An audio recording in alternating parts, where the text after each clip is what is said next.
Good morning, student.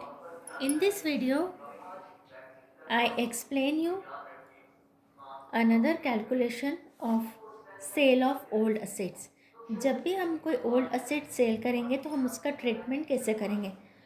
Cell of an assets में result in gain profit if the sale value is more than the book value और loss if sale value is less than the book value. जो भी हम cell assets कर रहे हैं उससे या तो हमें गेन होगा या हमको लॉस होगा. गेन हमें जब होगा जब सेल वैल्यू बुक वैल्यू से बड़ी हो और लॉस होगा हमको जब sales price is less than the book value price. Clear. तो ये जो भी हमको सेल पर गेन या प्रॉफिट हो रहा है और इधर प्रॉफिट और नाइदर प्रॉफिट और loss if the sales value equal to the book value. अगर हमारी सेल्स वैल्यू बुक वैल्यू के इक्वल होगी तो neither profit or loss. Book value of an assets as on the date of the sale is determined after charging depreciation up to the date of the sale. Sales value is credited to the assets account. जितने में हम sales कर रहे हैं selling price हमारी credit होगी assets account में.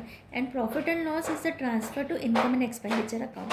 Loss is transfer to debit side of income and expenditure account and gain is transfer on the credit side of the income and expenditure account. Then illustration 11. Prepare furniture account for the year ended 31st March 2019 in the books of the social club under the following alternative cases. Case 1. Furniture as on 1st April 2018 2,20,000. Furniture having book value as on 1st April 2018 20,000 sold at a gain of 20%. जिस furniture की value हमारे लिए 20,000 थी उसको हमने 20% profit पर cell किया है. On 31st December 2018 furniture purchase on 1st October 2018 rupees 1 lakh. और हमने फर्नीचर भी परचेज किया है 1 लाख का. Charge depreciation at the rate of 10% on the furniture. Case 1 का हम फर्नीचर अकाउंट बना रहे हैं. फर्नीचर अकाउंट हमारे पास में फर्नीचर है 2,20,000 और असेट्स के ओपनिंग बैलेंस होते 2018 अप्रैल 1 टू बैलेंस ब्रॉट डाउन 2,20,000. जो मशीन हम सेल कर रहे हैं फर्नीचर सेल कर रहे हैं वो 31st दिसंबर को. April to 31st December month count करेंगे 9 मंथ. तो by depreciation 20,000 10% into 9 month. That is the depreciation is 1,50,000. Clear. यहाँ पर हम देखेंगे कि हम अनदर मशीन परचेज कर रहे हैं अक्टूबर 1 को. तो बैंक अकाउंट परचेज 1 लाख. दिसंबर 31st बाय बैंक सेल कर रहे हैं हम. सेलिंग प्राइस हम निकालेंगे 20,000 में से डेप्रिशिएशन माइनस करेंगे. देन जो हमारा अमाउंट बचेगा उस पर 20% प्रॉफिट अर्न करेंगे. तो that is the selling price is 22,200. अब 22,200 जिसकी बुक वैल्यू 18,500 थी उसको हमने यहाँ पर कितने में सेल कर दिया 22,200. तो difference between both is called gain. So that is the gain and gain is a debited to the furniture account and credited in the income and expenditure account. और by depreciation 2,20,000 में से 20,000 की furniture cell हो गई है.